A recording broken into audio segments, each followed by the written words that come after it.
बेहिशेबी मालमत्तेप्रकरणी एसीबीने गुन्हा दाखल केल्याने वादाच्या भोवऱ्यात अडकलेल्या शिवसेना ठाकरे गटाचे आमदार राजन साळवी यांच्या पत्नी अनुजा साळवी आणि मुलगा शुभम साळवी यांनी उच्च न्यायालयात धाव घेतली आहे।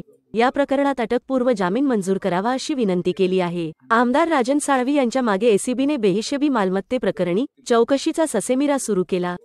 कुटुंबाविरोधात 2 कोटी मालमत्ते प्रकरणी गुन्हा दाखल केला। या प्रकरणी अटकेची शक्यता असल्याने साळवी यांच्या पत्नी अनुजा आणि मुलगा शुभम यांच्या वतीने अटकपूर्व जामिनासाठी याचिका दाखल करण्यात आली। यावर न्यायमूर्ती सारंग कोतवाल आणि शिवकुमार दिघे यांच्या खंडपीठासमोर प्राथमिक सुनावणी झाली। यावेळी मुख्य सरकारी वकील हितेन वेणेगावकर अन्य न्यायालयात व्यस्त असल्याने आणि याचिकाकर्त्यांच्या वतीने लढणारे वकील ॲडव्होकेट सुदीप पासबोला हे काही दिवस अनुपलब्ध असल्याने ॲडव्होकेट आरोटे यांनी याचिकेची सुनावणी 12 फेब्रुवारीला घेण्याची विनंती केली व ती न्यायालयाने मान्य केली आहे। जनशक्तीचा बुलंद आवाज म्हणजेच रत्नागिरी खबरदार।